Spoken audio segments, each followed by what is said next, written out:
Dear students, this is Praveen Kumar Agrawal from BBA Department, Rotary Institute of Management and Technology, Chandosi, welcomes you in today's lecture of Business Organization.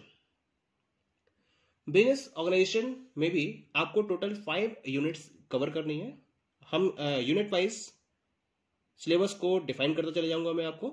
पहले हम बात करते हैं unit number first के syllabus की कि unit number first में आपको कौन कौन से टॉपिक्स कवर करने हैं. यूनिट फर्स्ट में सबसे पहला टॉपिक आपको कवर करना है meaning and definition of business essentials. Second topic scope of business. Third topic classification of business activities. Fourth topic meaning, definition, features and objective of business organization. Next topic evolution of business organization. Next topic modern business and the last topic will be business and profession.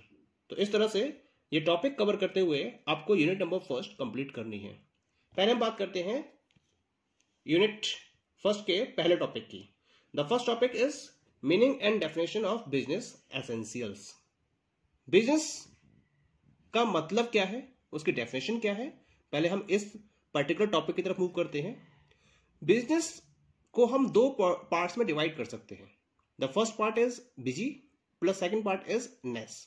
Busy, this is the word taken from the word busy, BUS, by, यानी कि व्यस्त रहने की जो अवस्था होती है. The state of being busy, व्यस्त रहने की जो अवस्था होती है उसको हम बिजनेस का नाम देते हैं. इसका मतलब क्या हुआ? Business is any activity in which one keep himself busy. यानी कि वो अवस्था जिसमें कोई भी पर्टिकुलर पर्सन अपने आप को बिजी रखे, वो क्या कहलाती है? बिजनेस कहलाती है. लेकिन अगर हम बिजनेस की इकोनॉमिक टर्म की बात करें तो इकोनॉमिक टर्म में बिजनेस का मतलब होता है वो पर्टिकुलर वर्क, एफर्ट और एक्ट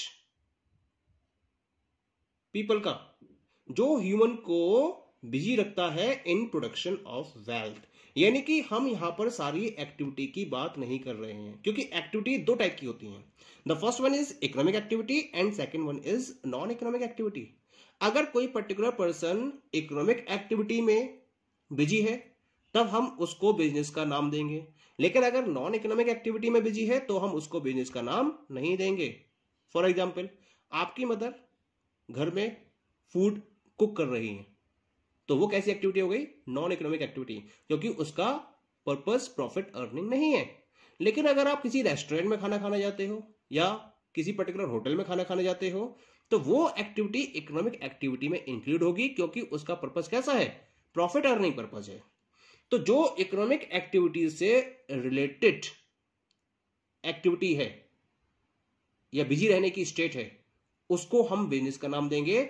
नॉन इकोनॉमिक को हम बिजनेस का नाम नहीं देंगे. So business is the sum of total activities which are connected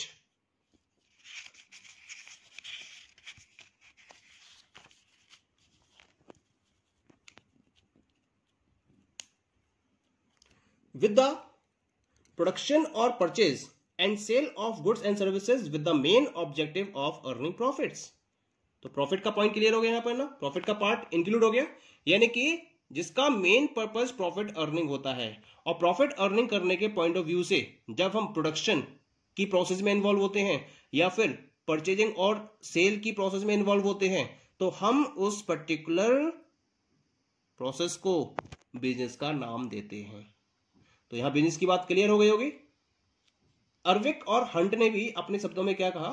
business is any enterprise that makes, distributes or provides any service which other members of the community need and are willing to pay for it. यानी कि society में आप humans की need को ध्यान में रखते हुए कुछ पर्टिकुलर गुड्स को प्रोड्यूस कर रहे होते हो, उन्हें डिस्ट्रीब्यूट कर रहे होते हो और उसके एक्सचेंज में ह्यूमंस या सोसाइटी मेंबर्स आपको पे कर रहे होते हैं. तो हम इस टोटल एक्टिविटी को बिजनेस का नाम देते हैं. Clear? So this is all about the business. Now the second topic is nature of business. Business का नेचर क्या है?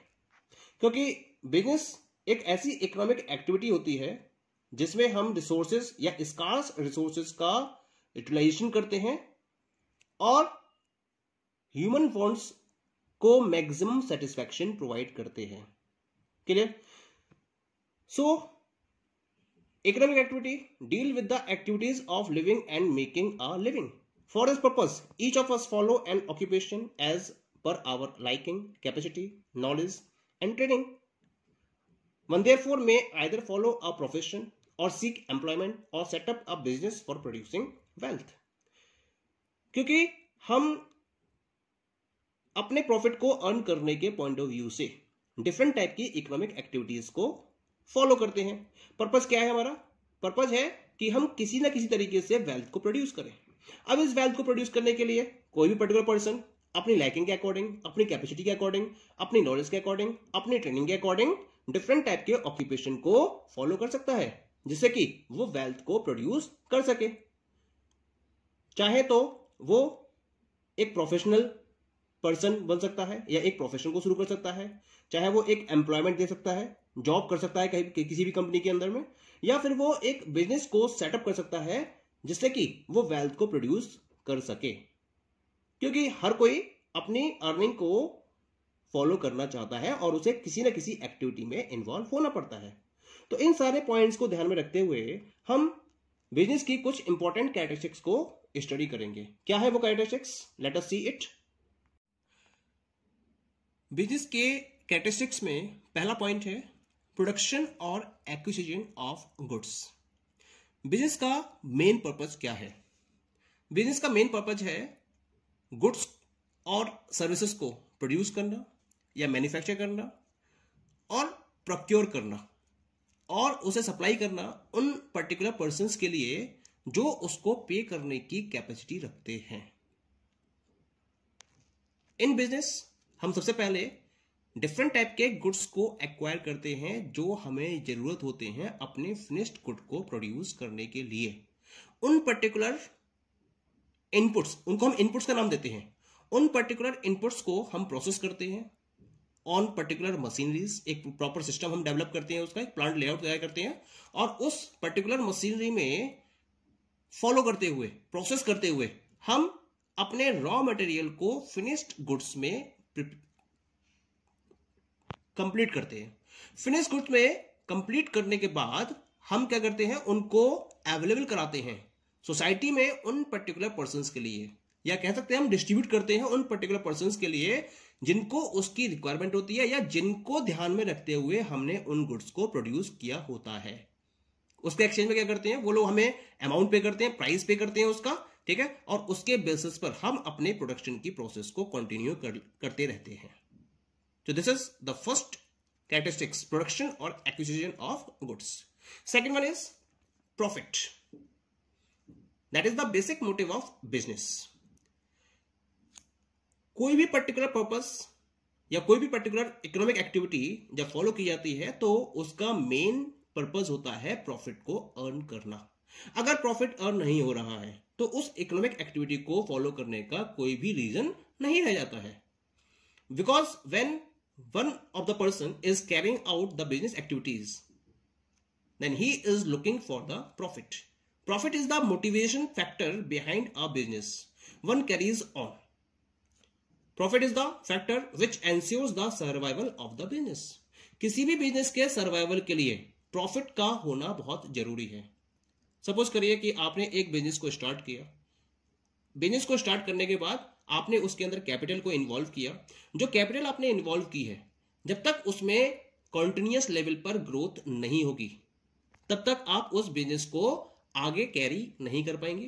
कहीं ना कहीं आपको उस बिजनेस को स्टॉप करना पड़ेगा और उस कैपिटल में ग्रोथ कब पॉसिबल होगी? जब आपको लगातार प्रॉफिट होता रहेगा। तो बिजनेस के लिए सबसे इंपॉर्टेंट कंडीशन है कि उसके साथ में प्रॉफिट होता रहना चाहिए। प्रॉफिट है क्या? जब आप बिजनेस कर रहे हो, अपना पूरा अमाउंट उसके अंदर इन्वॉल्व कर रहे हो, तो आप उम्मीद करते हो कि आपको अपने सारे एफर्ट्स के लिए कुछ ना कुछ रिवॉर्ड मिलना चाहिए। तो हम ये कह सकते हैं कि profit is the reward of all those individuals who are carrying the business activities. जितना ज्यादा से ज्यादा प्रॉफिट अर्न होगा उतना ही बिजनेस की सक्सेस एंश्योर होती चली जाती है और बिजनेस लगातार ग्रो करता चला जाता है। Clear? Third characteristics of business is risk dash uncertainty of future, क्योंकि हमने जब एक बिजनेस को स्टार्ट किया उसके अंदर हमने अपने कैपिटल को इन्वेस्ट किया और डिफरेंट रिसोर्सेज को अरेंज करते हुए प्रोडक्शन की प्रोसेस को फॉलो किया, तो उस बिजनेस के साथ में एक रिस्क और अनसर्टेनिटी फैक्टर भी इन्वॉल्व होता है। क्या मतलब हुआ रिस्क और अनसर्टेनिटी का? रिस्क का मतलब है कि मैंने प्रोडक्ट को मार्केट में सेल करना स्टार्ट करा, हो सकता है कि मेरे प्रोडक्ट की डिमांड मार्केट में बहुत ज्यादा हो सकता है मेरे प्रोडक्ट की डिमांड मार्केट में बहुत कम हो जाए। तो ज्यादा और कम होने के चांसेस बने रहते हैं। अगर ज्यादा है तो अच्छा है, लेकिन अगर कम है तो मुझे लॉस लगातार होगा और हो सकता है कि मुझे आने वाले टाइम में अपने बिजनेस को क्लोज करना पड़े। तो बहुत सारे रिस्क और अनसर्टेनिटी फैक्टर्स मार्केट में अवेलेबल रहते हैं, जिसके बेसिस पर हमें मार्केट में अपने बिजनेस को ऑपरेट करना होता है। इन रिस्क और अनसर्टेनिटी फैक्टर्स को अगर हम प्रॉपरली मेजर करते हुए, कैलकुलेट करते हुए अपने बिजनेस को आगे बढ़ाते हैं तो हम बिजनेस में सक्सेस को एंश्योर कर पाते हैं। कोई भी बिजनेस हो, जब वो अपने बिजनेस एक्टिविटी को फॉलो करता है तो उसे रिस्क तो लेना ही पड़ता है। अगर प्रॉफिट के चांसेस है तो उतने ही लॉस के भी चांसेस रहते हैं। कोई भी बिजनेस जो इन रिस्क और अनसर्टेनिटी फैक्टर्स को कैलकुलेट करते हुए अपने बिजनेस को आगे बढ़ाता है, उसकी सक्सेस को कोई भी रोक नहीं सकता, यानी कि उसकी सक्सेस एंश्योर रहती है। तो इन फैक्टर्स को फॉलो करना बहुत जरूरी है बिजनेस के अंदर। This is the third feature. Next feature is dealing in goods and services. Business में हम क्या करते हैं? बिजनेस में हम डिफरेंट टाइप के गुड्स एंड सर्विसेज को डील करते हैं। यह ध्यान में रखते हैं कि मार्केट में उनकी पर्टिकुलर डिमांड होनी चाहिए। तो हम उन गुड्स एंड सर्विसेज को प्रोड्यूस करने में बहुत ज्यादा इंटरेस्टेड होते हैं, या कोई भी प्रोड्यूसर उन गुड्स एंड सर्विसेज को प्रोड्यूस करने में इंटरेस्टेड होता है जिसकी डिमांड मार्केट में ज्यादा से ज्यादा होती है, क्योंकि उसे पता है अगर मार्केट में डिमांड है तब तो सेल होगी और डिमांड नहीं है तो सेल नहीं होगी। ओके,